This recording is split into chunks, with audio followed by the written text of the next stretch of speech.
and I'm to the back like bust that on the beat, bro. Baik, Assalamualaikum warahmatullahi wabarakatuh. Kenalkan teman-teman semuanya, nama saya Rafael Andika Febrikas. Saya dari program studi PGSDT Bandung, dan pada video kali ini saya ingin sedikit mempraktekkan bagaimana keterampilan mengajar. Nah, pada pembelajaran mikro kita diberi tugas praktek ini, dan sekarang saya mengambil dua keterampilan dari keterampilan mengajar. Yang pertama adalah keterampilan di dalam menjelaskan, dan yang kedua adalah keterampilan bertanya. Oke, sedikit singkat tentang keterampilan menjelaskan. Keterampilan menjelaskan merupakan keterampilan yang dimana guru harus mampu memiliki keterampilan ini. Mengapa? Karena bagaimana siswa akan mendapatkan informasi atau ilmu pengetahuan dari kita. Sedangkan kita tidak memiliki keterampilan di dalam menjelaskan. Di dalam keterampilan menjelaskan pula terdapat kunci-kunci sukses agar keterampilan menjelaskan ini dapat berjalan dengan baik. Yang pertama adalah merencanakan penjelasan terlebih dahulu. Yang kedua adalah kejelasan di dalam penyampaian. Yang ketiga adalah penggunaan contoh dan ilustrasi. Dan yang kemudian pemberian tekanan. Dan yang terakhir adalah umpan balik. Dan selanjutnya adalah tentang keterampilan bertanya. Untuk keterampilan bertanya ini merupakan keterampilan yang harus juga dimiliki oleh seorang guru agar kita mendapatkan informasi bahwa siswa itu memiliki pengetahuan segimana. Kita harus mengetahui kemampuan siswa. Ketika kita selesai di dalam menjelaskan atau ketika pembelajaran sudah dimulai, kita harus mengetahui seberapa siswa paham tentang materi yang akan kita sampaikan. Juga bertanya pula bisa kita lakukan untuk membangun motivasi siswa agar mereka turut aktif dalam kegiatan pembelajaran. Untuk kunci sukses di dalam keterampilan bertanya adalah yang pertama, hangat dan antusias. Kemudian tidak mengulang pertanyaan-pertanyaan apabila peserta didik tidak dapat menjawabnya. Kemudian tidak mengulang-ulang jawaban peserta didik. Kemudian tidak menjawab sendiri pertanyaan yang diajukan sebelum peserta didik mendapatkan waktu yang cukup. Kemudian adalah peserta didik tidak menjawab pertanyaan secara serempak. Kemudian tidak menunjuk peserta didik mana yang harus menjawab sebelum mengajukan pertanyaan. Dan yang terakhir adalah hindari pertanyaan ganda atau bercabang atau beberapa pertanyaan dalam satu kali penyampaian. Baik, sekarang kita masuk ke dalam video. Sudah siap semuanya? Ista'dadatum? Fahimtum? Argentum? Baik, Assalamualaikum warahmatullahi wabarakatuh.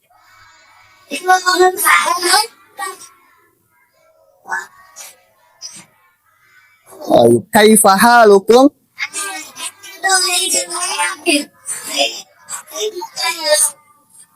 Baik, alhamdulillah ana bi khairin kadzalik. Ma darsunal an?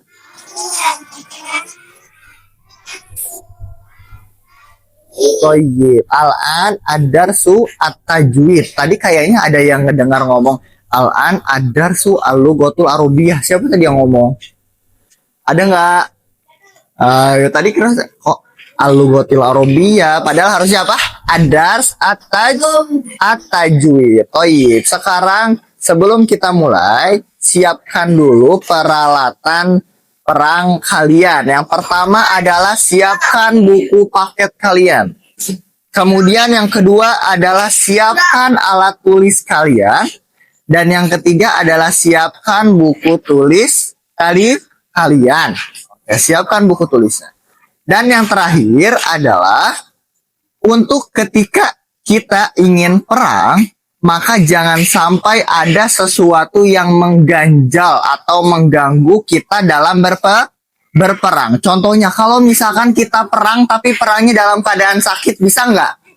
Nggak mungkin bisa, tapi bakal membahayakan diri sendiri. Itu bukan perang melawan musuh jadinya, tapi perang melawan penyakit, lawan sakit. Jadi musuhnya ada dua kalau kayak gitu jadinya.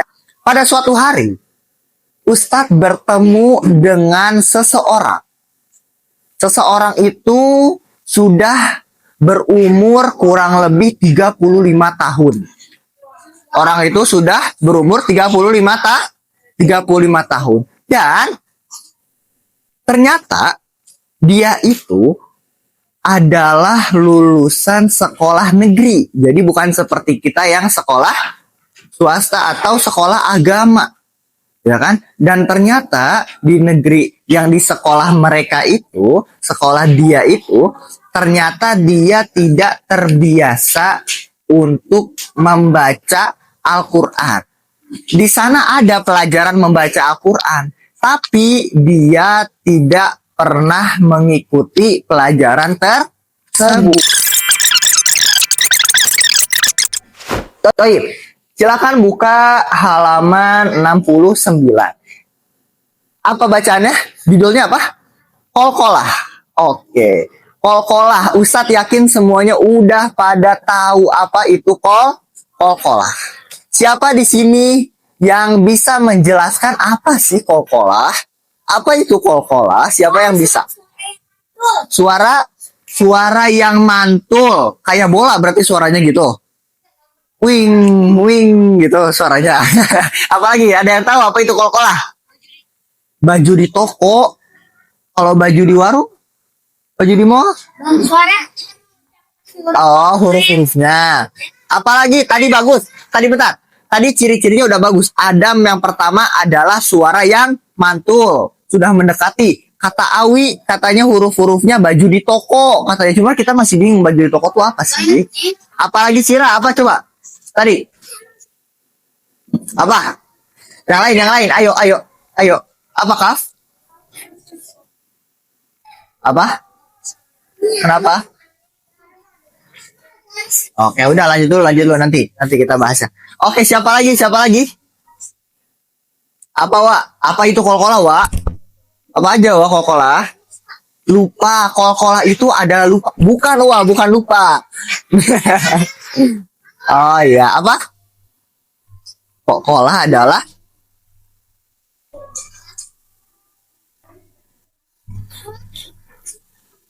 oke. Secara lengkapnya atau secara mudahnya adalah qalqalah yang pertama adalah termasuk hukum-hukum tajwid untuk membaca Al-Quran. Yang kedua adalah qalqalah merupakan suara yang dipantulkan, ya kan? Suara yang dipantulkan ketika kita membacanya dengan sukun. Dan tentu qalqalah itu hurufnya bukan cuma satu. Qalqalah itu hurufnya ada berapa? Ada 5. Huruf qalqalah ada 5. Yang pertama apa? Ba. Yang kedua jim. Yang ketiga dal. Yang keempat po. Yang kelima ho. Baju di toko. Oke, kita seringkas aja. Kita nggak usah baca bajada tako atau toko. Nanti kalian bakal bingung. Maka kita mudahkan dengan bacaan baju di toko. Apa aja? Baju di toko. Oke, coba Unaisa, hurufnya apa aja tadi? Ba, ju, jim, di, dal, apa lagi?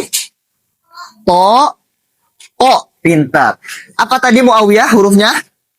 Ba, jim, dal, o, of. Apa Sofia hurufnya? Ba, jim, da, to, ho. Oke.